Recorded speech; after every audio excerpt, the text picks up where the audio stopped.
Moriden Athluan.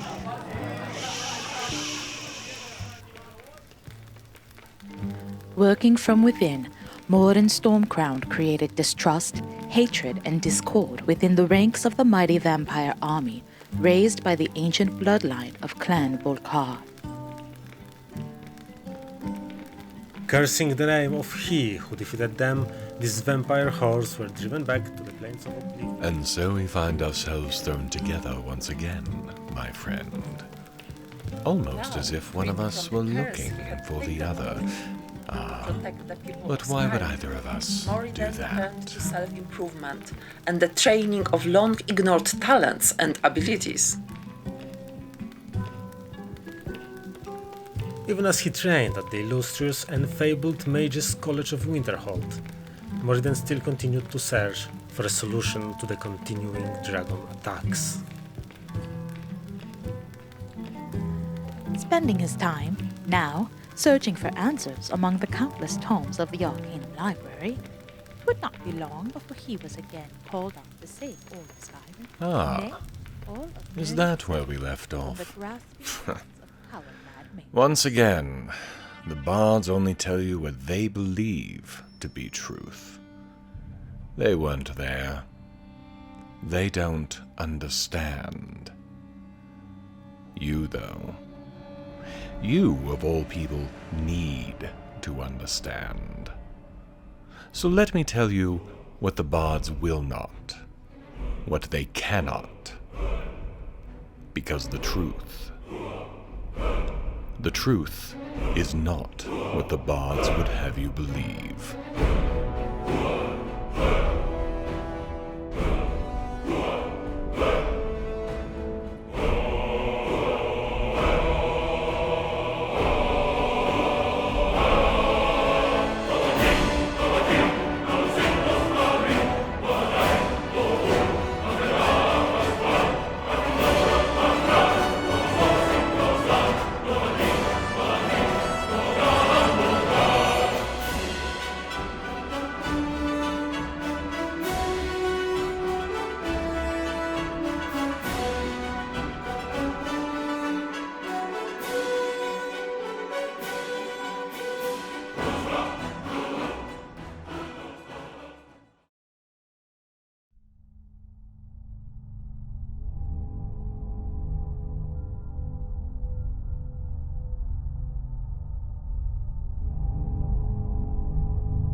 "24 Evening Star, 4th Era 201.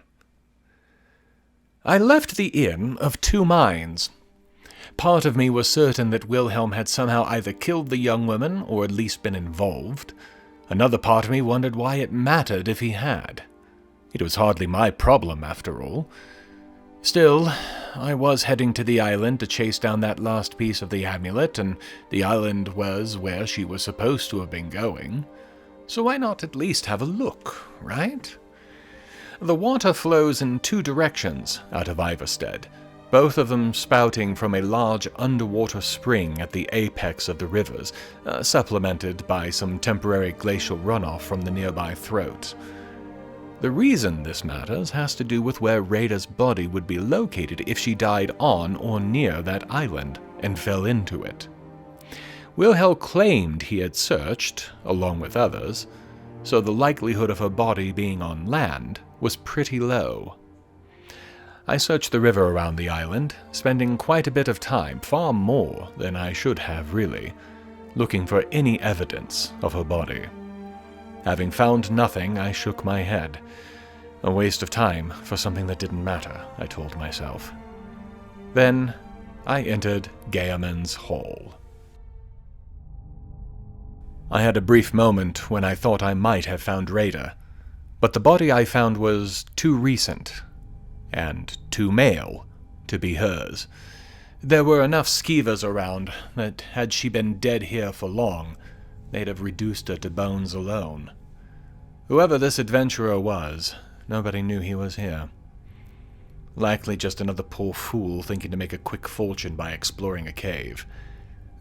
fair is fair. That's almost what I do for my living these days. On the other hand, I managed to live through my first several of them, many of which should have killed me. It is not an occupation for the unskilled. The only way forward appeared to be down. Down a huge hole. I sighed, tightened my straps up, and dropped down the hole to continue my exploration. The cave was not extensive, and it was clear that the few structures I was running into were intended to be temporary in nature, enough to allow some pieces of work to be done, then abandoned, with no expectation that anyone would be coming back here. Given the history of the site, understandable.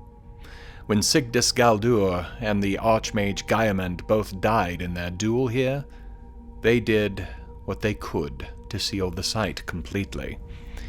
They even left the corpse of the Archmage buried here as an additional warning or ward. I entered a darker room notable only for the 2 pillars and a small puddle, and then saw a final coffin on the right side of the room. When I approached it, the inhabitant got out, and immediately vanished. I paused, unsure how to deal with the apparent situation. Sigdis is awake, aware, and seemed to break out of his prison in seconds flat. Then I turned around and saw 3 of him, all of them with bows pointed at me. I dove for cover. That didn't stop me from being tossed towards the ceiling as I was hit by an unrelenting force Thume, because of course this brother had that power, and several ice spikes. Painful, as I'm sure you can imagine.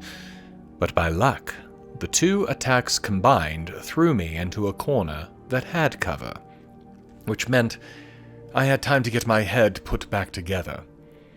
When I was coherent again, I was able to see the 3 images of Sigdis still there, but I noticed one of them was missing a small glow that the other 2 had. Taking that as my cue, I leapt from cover, sending an arrow into the non-glowing head of Sigdis. It staggered for a few moments before vanishing, along with the other shadowy mages. A few moments later, they all reappeared, and again, only one didn't have the subtle glow, one that I likely wouldn't have seen if we were in a brightly lit room. Another arrow to the head, and the creature that had once been a traitorous son fell to the ground. He did not vanish, although his copies did.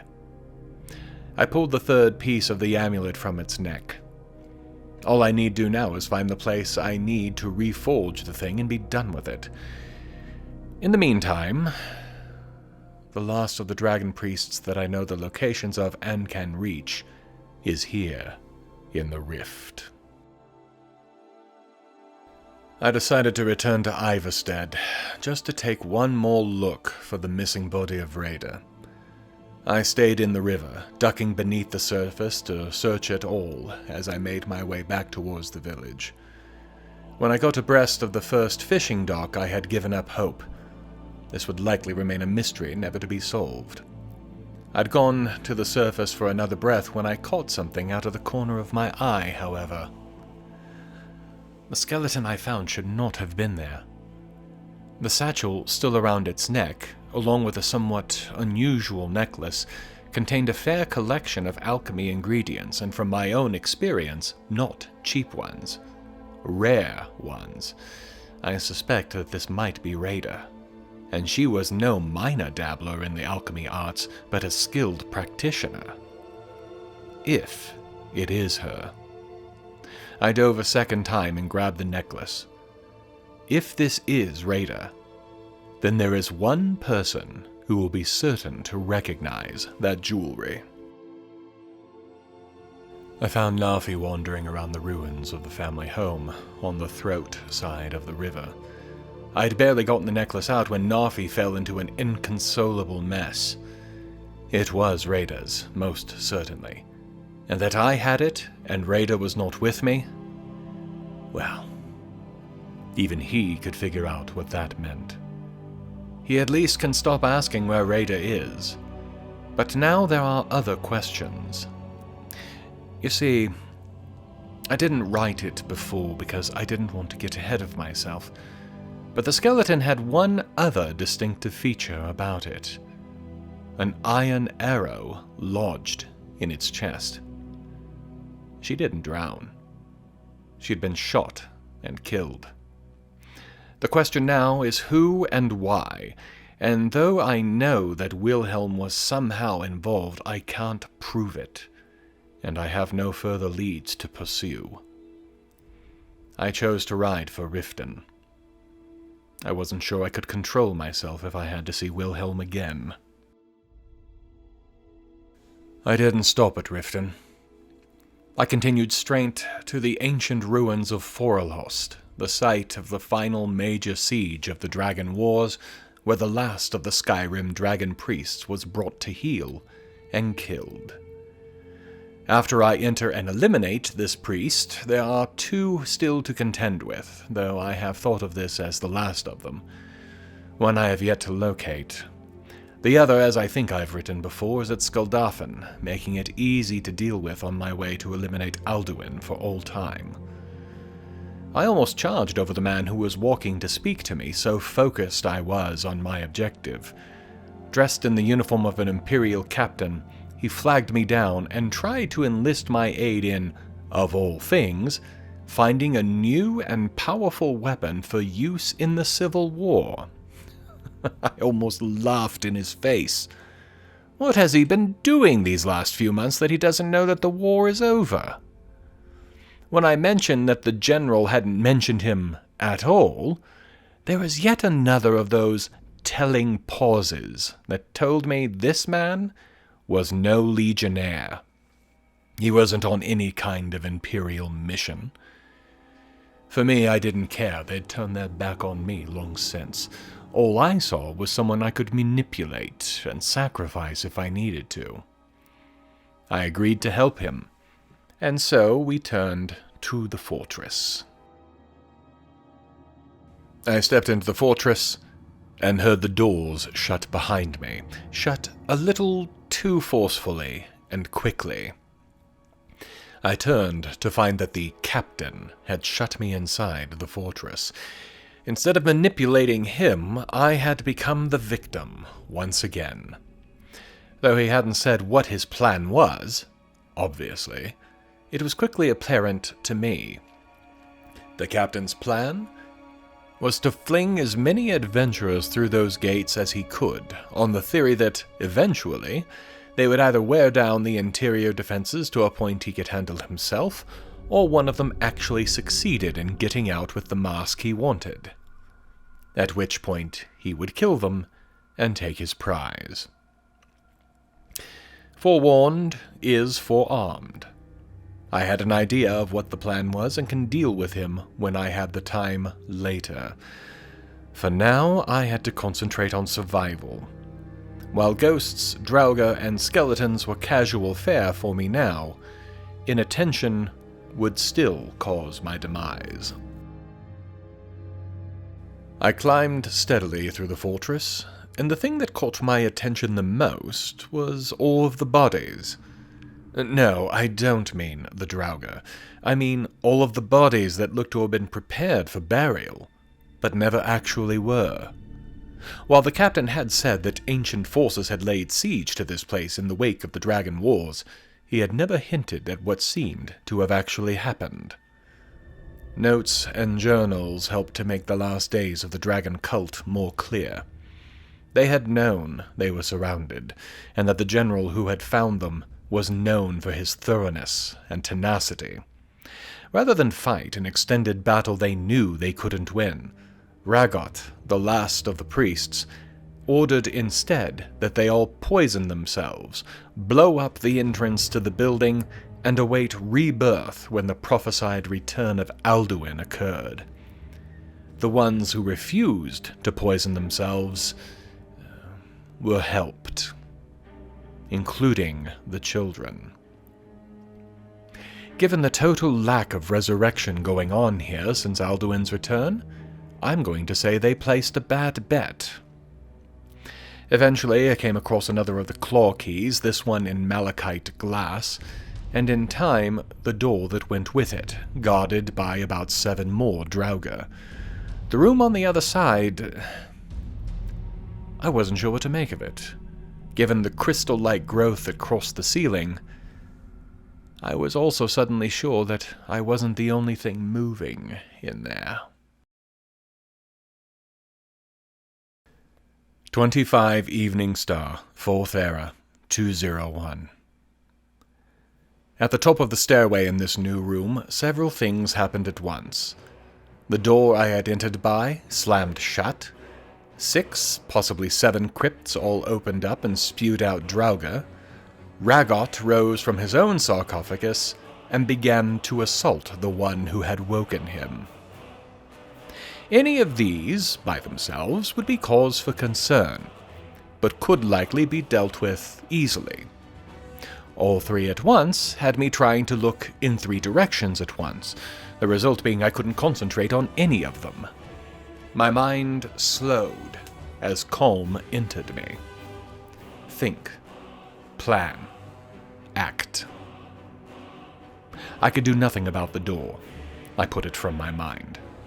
Looking around me, I could see that Ragot was actively trying to keep its distance from me, though for what reason I could not figure. That left the Draugr, and my bow came to life as I sprinted through the room, pausing only to let loose 1 arrow before sprinting again and readying the next. Unrelenting force sent several flying into the walls of the ceiling. After what could only have been a few moments, the Draugr were down, leaving me only Ragot to concern myself with. That fight was almost anticlimactic. Its preferred weapon was summoned fire Atronachs. Fact.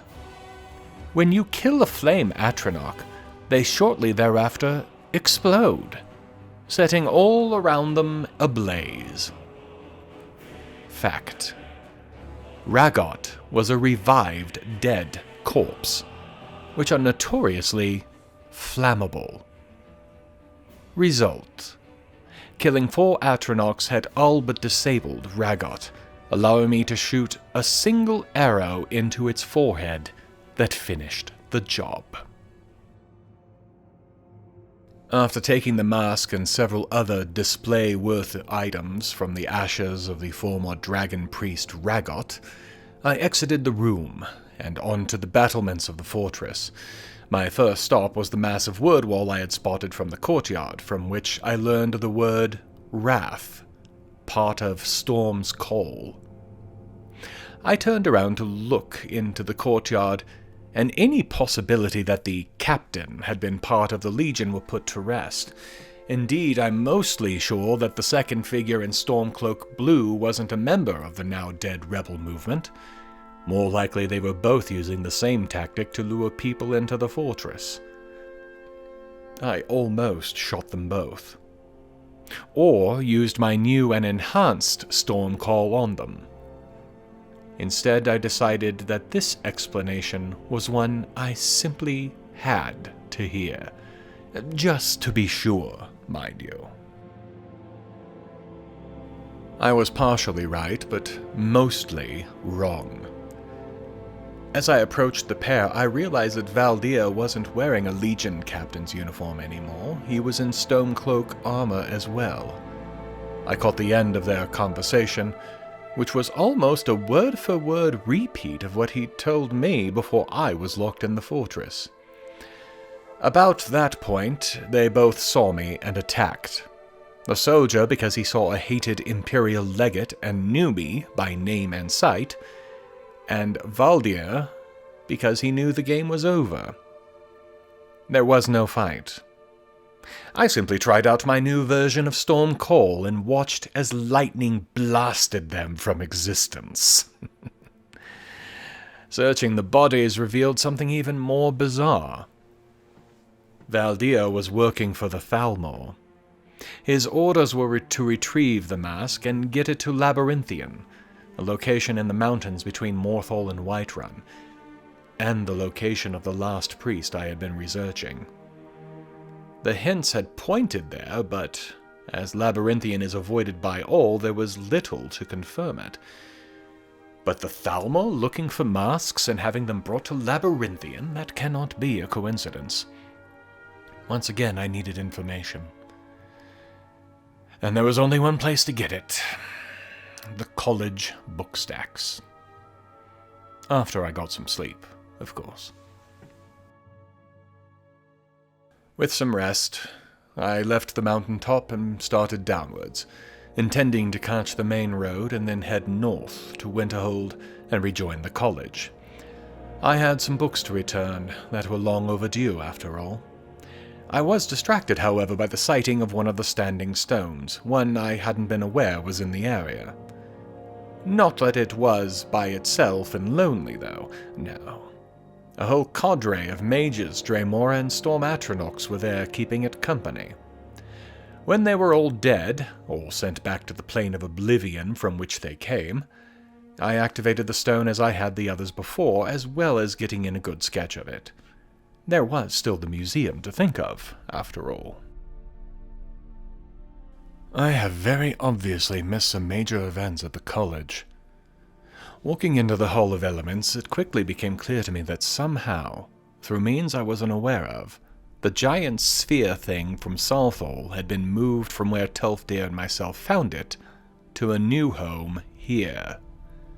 And all were sitting around it, staring at it, trying to discern its purpose for existence, including the old librarian, which at least made it easy to find him, as well as less effort being involved. That is a lot of steps, after all. Listening to the conversation of those around, however, told me something else of importance. Ancano, that Thalmor spy, was in closed meetings with the Archmage. I'll give you 3 guesses what the subject of that meeting was. The first 2 won't count. I got the librarian's attention and gave the books back.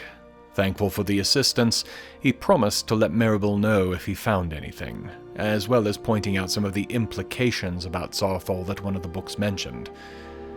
I knew what he was talking about. I'd read them all, of course. On his recommendation, I turned to tell Tolfdir about those implications, that the Snow Elves hadn't been raiding Sarthol, but trying to destroy it, to contain something. Something somewhat sphere-shaped and about 8 feet across, say. Tolfdir started pontificating almost as soon as I revealed this little tidbit of information. Most of it, I think, was his own way of organizing his thoughts and information, as most of it was either obvious or fairly clear at a quick glance. Its origin, for example, didn't match any of the old Mer races, including the Falmer, and it certainly wasn't something any Nord had ever made. He was starting to get into the more interesting bits, no sarcasm here, when we were interrupted by Ancano, who would abide no wasting of his time. He brushed aside all attempts to put off what he wanted until later, and it turned out what he wanted was me. Tolfdir stormed off, incensed at being interrupted.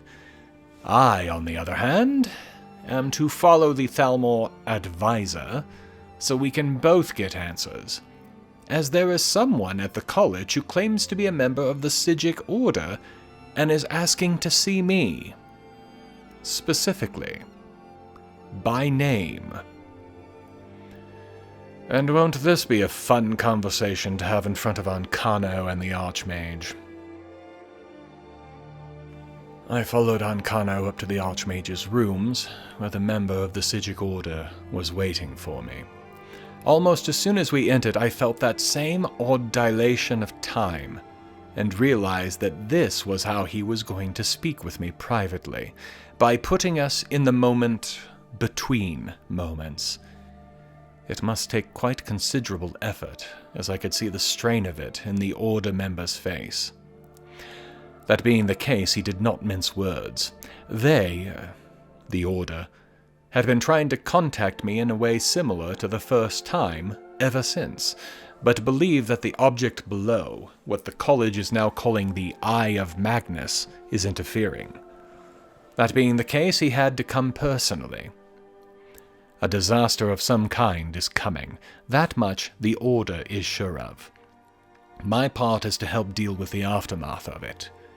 The Eye is a major source of power, one that they are certain is about to be misused in some fashion, causing the disaster. Stopping it is not possible, I was assured, but dealing with the aftermath was. He wished he knew more or could pass on more, but the Order was dedicated to not getting directly involved in this situation, and he had already overstepped his orders. He did have one last piece of advice, though. Seek out and speak to the Augur of Delane. Then the magic moment ended, and the Order member apologized for wasting everyone's time and walked out the door, apparently never having spoken a word to me. Watching Ancano's face turn red with anger was worth the time. Interestingly, the Archmage never said a word the whole time I was there, but just watched thoughtfully. If anyone knows the random bits of history or people in the college, it was going to be Tulfdir. I found him in the college only a few minutes later and asked if he'd heard of the Augur. Not only had he commented that he hadn't spoken to him in a while, with a regretful tone to his voice. A friend of a type, but not quite alive anymore. The Augur was a student here once, and through an accident the details of which are unclear, he somehow became fused to the energies that suffuse the entire college. In a way, you might say he became the college, which might explain why the Psijic monk told me to find him. The Midden is my destination, the area below the college. I nodded my thanks and turned to hunt down this font of knowledge. Tulfdir did little to discourage me from entering the Midden, but between notes and other warnings posted near the doorway, it was clear that the place was, at best, an unsavory sort of place. The basement, if you will, where the willful children of the college would go to try and do things that they really likely shouldn't be. The first few areas seemed normal enough. The large platform that a nearby letter described as being the Atronach's Forge was certainly enough to get my attention, though even that letter had little enough idea how it worked that I felt no temptation at all to even try using it. Then, at length, I reached a room that was quite clearly used for summoning. The large black segmented hand with the daedric sigil on it was something of a giveaway here. It's been here for some time, based on the letter near it, and the rings that once adorned this hand are supposed to be in the Arcanium somewhere. Another reason to go visit, though I have little enough intent on trying to do any summoning of my own. The Daedric princes have shown quite enough interest in me of late. Thank you. At length I knew I was close to finding the Augur. Hearing an otherworldly voice telling you on several occasions that there are no answers for you here, and similar, tends to make one realize one is closing in on their destination. The door I reached was locked, but seemed to have no keyhole. But when I tried it anyhow, the voice came again with a sigh of disappointment, and then opened. Within, a light near bright as the sun itself, though in tones of blue, similar in many ways to the lights along the entry path to the college. Tulfdir had said the student, the Augur, had become one with the energy of the college. I had thought he'd meant that figuratively. Apparently not. The conversation was not enlightening, however, or I suppose it was, but not in the way I'd hoped. The Augur does seem to know things. It knew I had been guided to it, not sent. It knew that the eye is the thing that has set everything in motion. It told me Ancano had been down here as well, though his questions were very different in nature than mine were. If I had to guess, he wanted to know how to control the thing. I just want to be able to survive the thing. The key to this, to not being blinded by the eye of Magnus, is to find the staff of Magnus. And it is this message that the augur sent me back to the Archmage with. Hopefully he'll know what it means. Because I certainly do not. Savos was, of course, in the Hall of Elements, looking on the eye. His reaction to my pronouncement that we needed the staff of Magnus was, well, surprising. He did not exclaim in surprise, or even really seem excited or disturbed at all. More, he seemed thoughtful. When I told him where the information came from, he became even more so. Though he complimented me on my initiative in finding more information, I think he may have been saying it just to make me feel better, as he then basically gave me the assignment to locate it. He didn't offer much hope on it, however. Apart from knowing that the staff is powerful, he had no knowledge of its possible locations. Mirabelle, however, might. He recalls she brought the staff up recently, though he couldn't recall why. As late as it is getting, though, I think I'll wait until morning before speaking with her on this. Urgent as this might be, I don't think that getting blasted into pieces by an irritated mage before I can tell her why I'm there would be productive.